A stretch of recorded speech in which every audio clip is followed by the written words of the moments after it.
Hi guys, welcome to my YouTube channel. On this video, we are going to be explaining the independent Africa, the case study being the Congo essay, which is your essay for paper one. Okay?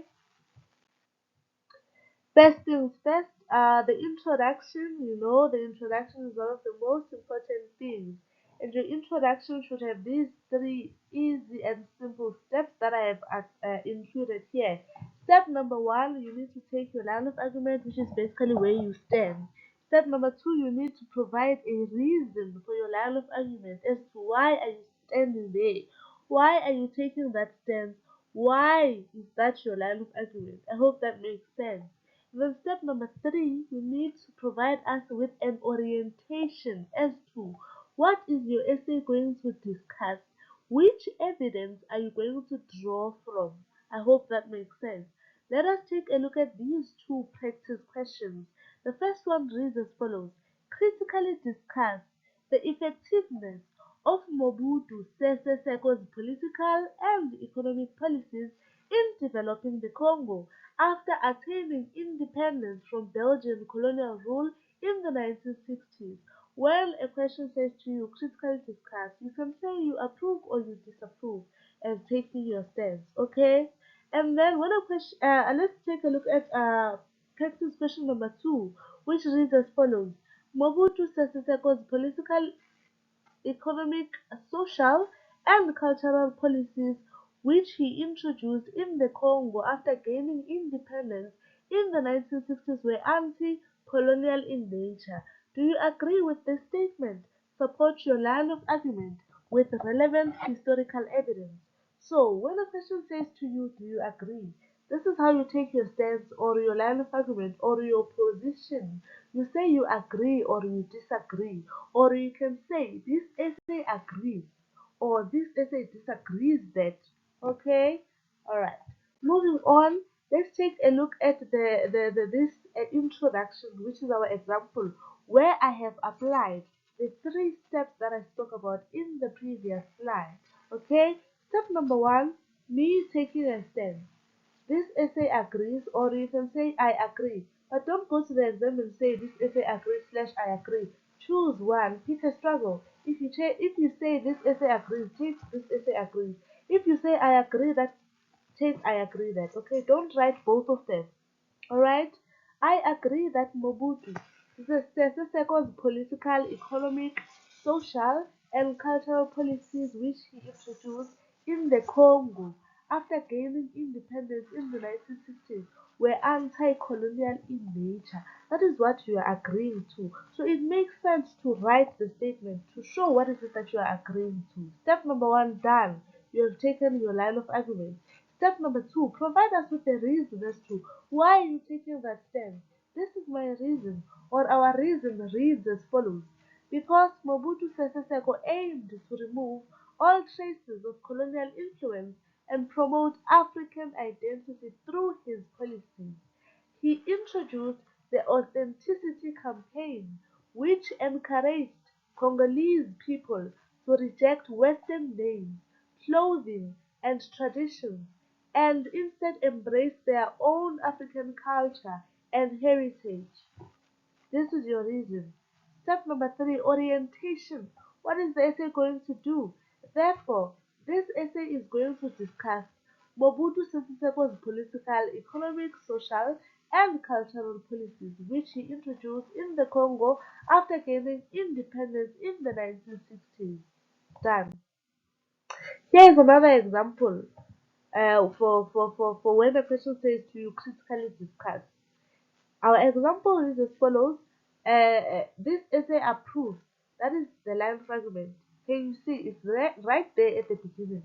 Now, the marker already knows that, okay, this is where this person is standing, or this is their line of argument, because it's right there. That's the first thing that you write, okay? This essay approves of the effectiveness of Mobutu Sese Seko's political and economic policies in developing the Congo after attaining independence from Belgian colonial rule in the 1960s. Step number two, provide a reason because Mobutu Sese Seko introduced new policies that aim to decolonize the Congolese society by eliminating Western cultural dominance and fostering a sense of national unity and pride rooted in African traditions. That is my reason. Step number three, orientation.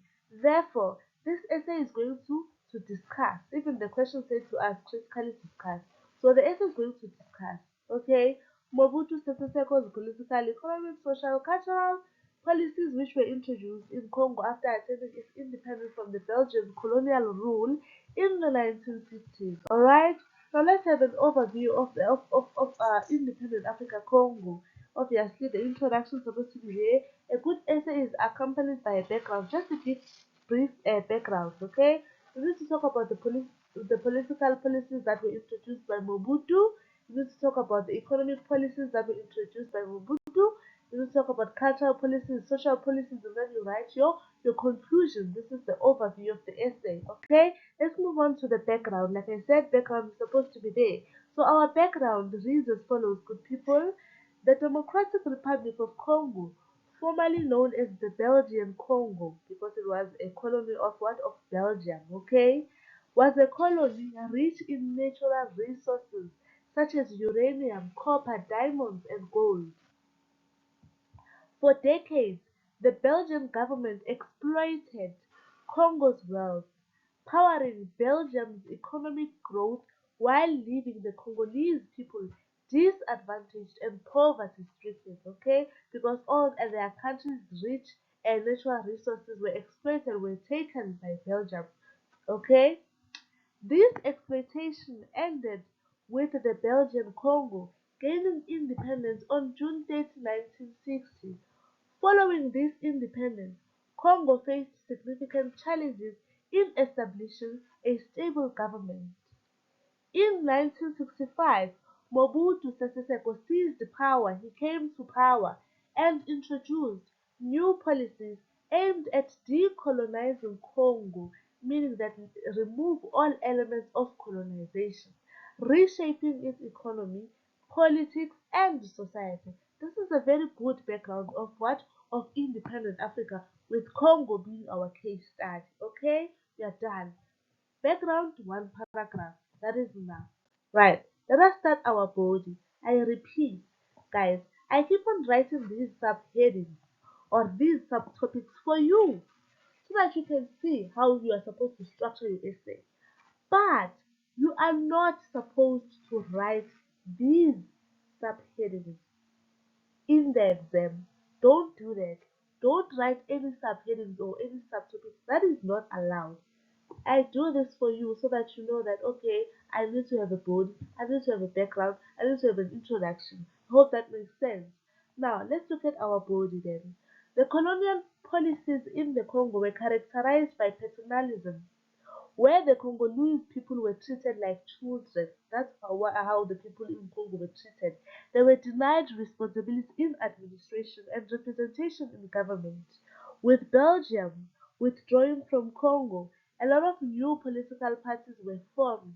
Joseph Kasavubu became president, while Patrice Lumumba took on the role of prime minister.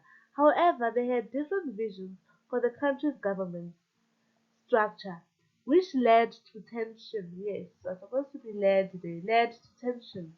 Kasavubu advocated for a federal state, while Lumumba preferred a centralized government, resulting to a political instability in Congo. Okay, so there was political instability. These two leaders have what has a different visions for the country. Okay, so obviously there are different visions are going to be in conflict with one another. I hope that makes sense. Moving on to our body, we're looking at the political policies. The political policies that were introduced by who? By Mobutu Sese Seko. Okay, I don't include this in the exam. This is out. Okay, all right.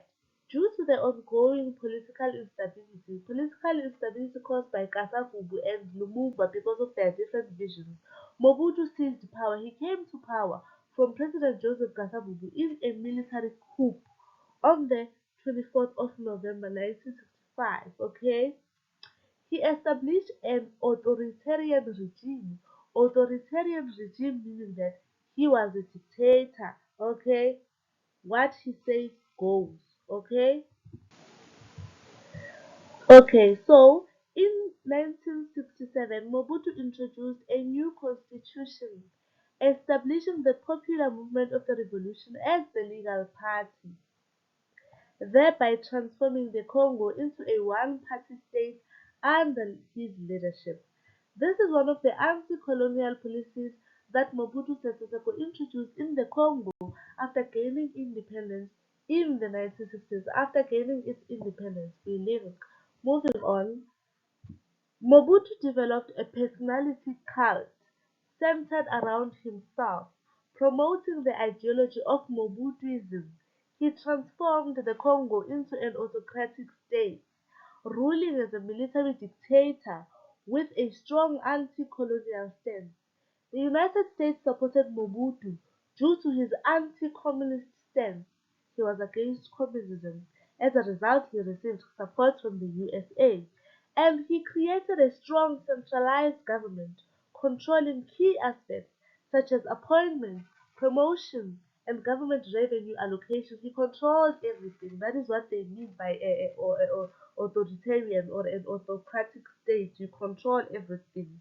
Okay, like you do what you want. All right. This is one of the key political strategies Mobutu employed in Congo after gaining its independence in the 1960s. All right, a centralized government. That's what he is politically. That's what those are the changes or the policies that he introduced. Okay, moving on. Mobutu introduced another policy of Zairenization. Zionization, which aimed to replace skilled foreigners occupying strategic management positions with unskilled locals. Okay? So this led to maladministration and mismanagement in political leadership roles. Because remember, these people that he has elected or he has replaced are unskilled. They don't have the necessary skills to govern the country, which resulted to maladministration and mismanagement. But Zionization was a policy that he did what he introduced. Alright. Furthermore, Mobutu's administration was marked by nepotism. You know what nepotism is, right? And kleptocracy, with power and resources accessible to a selected few. Mobutu remained as president for life until his death in 2007. Okay. Um, let's look at the next paragraph. Now we are talking about what the economic policies that he did, what that he introduced that were anti-colonial in nature. Okay, Mobutu's economic policies were built upon the capitalistic economy. He nationalized the country's copper mining institutions and used the profits from the copper industry to finance his 10-year industrialization plan.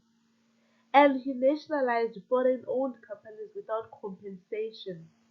Mobutu's economic policies led to the strategic placement of foreign companies under the control of his allies and family members, creating more nepotism and elitism. This created a huge gap between the allies and ordinary people, the rich and the poor. The economic policies were also characterized by poor infrastructure. So Congo's economy collapsed due to high inflation, and the Congo became dependent on foreign aid and investment from the World Bank, meaning that Mobutu's policies were unsuccessful. Let's look at the body, cultural and social policies. Cultural and social policies. So he promoted elitism, like the rich keep on getting richer, the poor keep on getting poorer. He encouraged education of a small elite in a Western style of knowledge and skills. There was poor education system that did not benefit the Congolese nor empower them with skills. French was used as a medium of instruction in schools, which was colonial. Uh, at, at independence, 1960, the Congo had 14 university graduates out of 14 million people. And then clothing, the wearing of Western suits were outlawed by a decree and replaced with Abasli costumes, meaning down with the suit, social status, okay? Mobutu regarded democracy as a foreign ideology to Africa.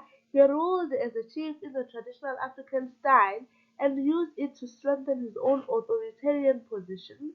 French remained the language of instruction, and the education system continued to favor the urban elites. Okay, so guys, in this essay, you will realize that some of the changes that Mobutu introduced were colonial. They were the same as those ones for colonialism. Because remember, for example, French remaining or staying as their medium of instruction, that is an example of a colonial because that French came with what? With the colonizers, who were the Belgians in this case. And then another example of anti-colonial is what encouraging people to not wear or Western style. You see, that is anti-colonial. He is decolonizing fashion. Okay, I hope that makes sense. So some of the reforms or the policies, economic policies, social policies, cultural policies that he introduced, some of them were anti-colonial. Some of them have elements of of being colonial. I hope that makes sense. Let's proceed. After independence, primary education and school enrollment rose from 1.6 million in 1960 to 4.6 million in 1974. When state funding was withdrawn by Mobutu, parents had to start paying, and primary education started to decline. Teachers and hospital staff went unpaid for months due to poor economic and political practices. Remember nepotism. African music, arts, dance were encouraged. Nation building and unity were encouraged. African hairstyles were encouraged. Anti-colonial, you see, that's what I was saying in the previous slide. You will realize by now that some of these are in point form, yes. But you, when you get to the exam, if you are choosing independent Africa as your essay, don't write in point form, guys, okay? Please don't do that. I left these ones to be in point form because I want it to be easier for you to see that which practice or which part of the policy was colonial, was anti-colonial, and which one was colonial as well. That is why I left the bullets here. But you, when you get to the exam, you write in a paragraph format with no subheadings, okay? Moving on to our conclusion. Very, very important. Very important. Conclusion is as important as the introduction. If you fail to write your conclusion, you will lose marks. Okay? Yes. Let us go through our conclusion. In conclusion, I agree. The very same line of argument that you took in the introduction, it must be there. Okay? I agree that Mobutu Sese Seko's political, economic, social, and cultural policies which were introduced in the Congo after gaining independence in the 1960s were anti-colonial in nature because most of them were anti-colonial. His policies were aimed at removing colonial influence, but they were flawed, okay? They had some flaws. His rule was marked by dictatorship, nepotism, and poor economic management. This led to instability, inequality, and reliance on foreign aid. Okay? Despite the authoritarian and corrupt elements of his rule, his efforts to nationalize industries, promote African identity, and assert independence from foreign powers aligned with anti-colonial principles.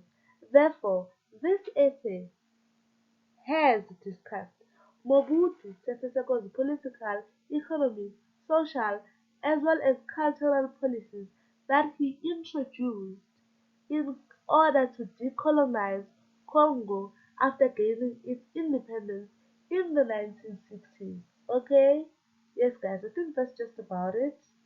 Please don't forget to subscribe, like, comment, and share with your fellow classmates. And I wish you all the best with your final exams. If you are someone who is choosing Independent Africa, then this video is for you. But if you are someone who wants to choose other topics like Black Power movement, the Vietnam War, please check out my other videos. I have uploaded videos explaining all of that. Okay, and in the exam, please use your time wisely Manage your time wisely. Make sure that you spend 1 hour in each section, just like the exam instructions say. Okay, thank you. Bye.